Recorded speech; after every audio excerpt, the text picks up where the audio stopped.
Hello everybody, welcome back to another Origin Showcase video. In this video I'm going to be showcasing an origin based upon a time traveler origin heavily themed behind Carl Jacobs. Now I understand some of you may not care for who it gets themed after and things along those lines, but I do find it as a bit of fun information to actually know where the idea of this original origin comes from, so it's always good to know that. Either way, this comes from the YouTube creator known as 𝓽𝓱𝓲𝓷𝓴𝓼, who only has 145 subscribers, so I'll leave a link to his video in the description down below. Go watch after you do this one. But before we get started, I'd like to ask you guys to hit the subscribe button down below. So trying to get to 100,000 subscribers before the end of 2021. It'd be highly appreciated if you do anything you can to help us get towards that goal, and it'd be absolutely amazing. Either way, let's get started. The Time Traveler Origin, an origin based off time control that allows you to control certain elements of time itself. This is a data pack that functions for 1.16.5, but it has a possibility of working in 1.17. I haven't tested it, it may be a little bit buggy, but this was intended for 1.16.5. Anyways, moving on to the abilities, we've got the Nocturnal ability. You can slightly see in the dark when you're not in water. Essentially speaking, it's like a weak night vision type thing.Moving on, we got Speed Up Time. Your abilities sense you wish to sprint, so they grant you speed when you start to sprint. It's very interesting how this ability here works. Essentially speaking, you have no effects whatsoever, and the moment you start to sprint, it will start to build up a timer on your speed potion.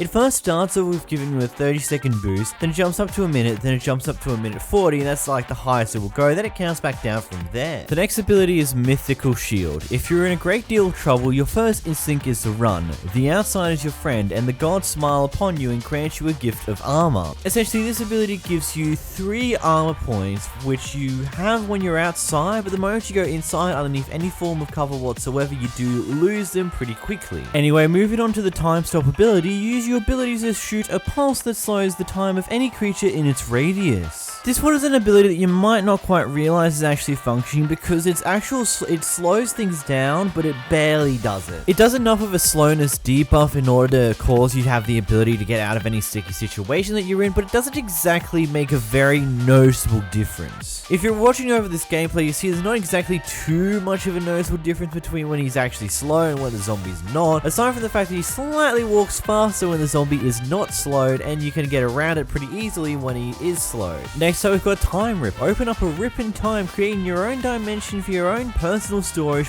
that will not despawn on death. Yeah, essentially it's basically just similar to the 𝓵𝓲𝓷𝓴𝓼 storage, where you can just open up your mouth and put food in your mouth and you won't lose it on death, and same as how the shulker storage works as well. So you probably already understand how this is, but essentially secondary key, you got your Time Rip, which is 9 spots of inventory space, which you won't lose on death. Now rolling through the cons, you've got Flame Accident. Since you're in a panic, your abilities will activate, making the fire worse. Essentially this is an overcomplication and just saying that you take 2 times fire damage, which overall is normally pretty brutal, especially if you do like touch lava, which will definitely hurt a lot more than normal because you're taking twice the amount of damage from fire. And moving on to the second con, you've got Water Accident. You panic as you drown, but your body runs quicker because of your abilities. Normally this is overall a good thing, but because your body runs quicker, you also drown a lot quicker than normal, meaning that your air bubbles are gonna go far faster than average. According to the creator, he's not 100% sure how much quicker it is. According to him, it might be potentially 3 times faster than normal, but just essentially speaking, you drown extraordinarily fast. Be stupidly careful with that because you can kill yourself very easily by swimming around. Anyhow, before we move on with this video, I'd just like to ask you guys to go over there, give this guy some love. He's a very, very small channel. It's got a few cool ideas for origins that I feel like deserve a little bit more attention than what they do actually get, hence the reason why I'm showing it off over here. But anyway, if you did enjoy this video, make sure to hit the like button down below, hit the subscribe button, and if I'd like to give a shout out to my YouTube members, $10 member Decept and $5 member Just Dino. In either way, if you did enjoy this video, slap like, slap subscribe. Thank you for watching, and goodbye.